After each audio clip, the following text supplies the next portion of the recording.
Welcome to Take 5, your 5-minute inspirational message from Solid Rock Drogheda. I'm Nick Park and I'm teaching a series of messages based upon a book that I wrote 9 years ago called 40 Days with Jesus in the Old Testament.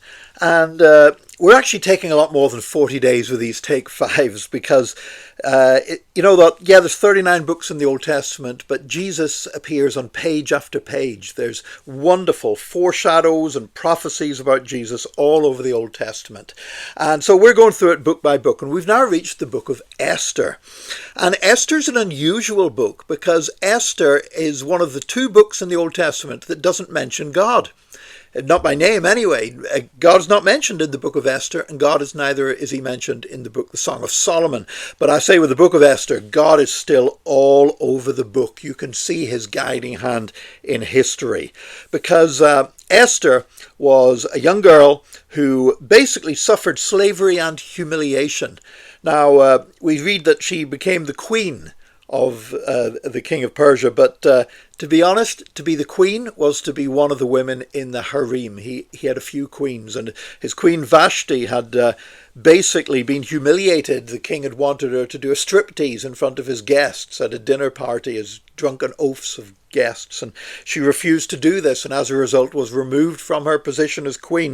And we're not really told the details of what happened to her when she was removed, but knowing what we know of the Persian kingdom, it may well have involved torture and execution.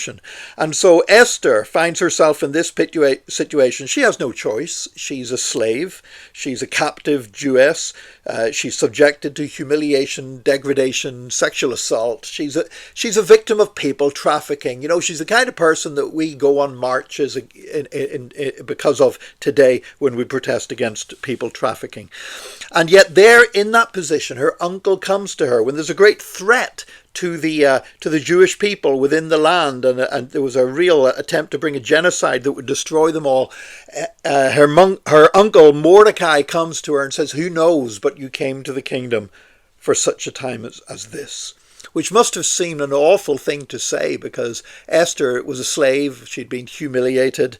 The whole situation that she found herself in, so the idea that God had brought her to that place would really have made her angry to even think about that. But the message is that God is in control even when wicked men seem to do what they want. And no matter how wrong things seem to go in our lives, God has a time for us, and God has a place for us.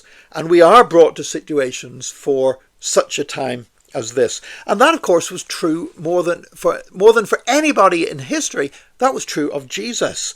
Because in Galatians and chapter 4, it says, "But when the set time had fully come, God sent his Son, born of a woman, born under the law, to redeem those under the law, that we might receive adoption to sonship." Because the timing of Christ's incarnation was no coincidence or accident.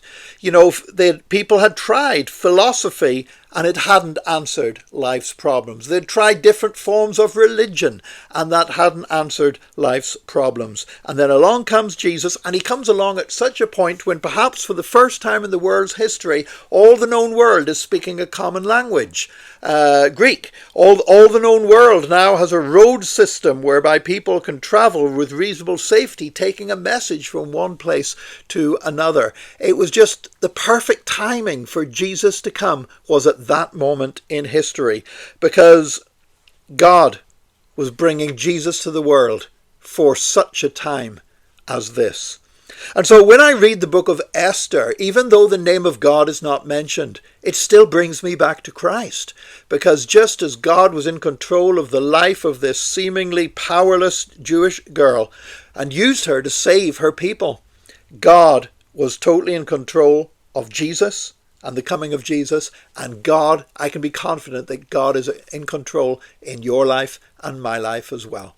God bless you today. Join us again tomorrow for another Take 5, your 5-minute inspirational message from Solid Rock Drogheda.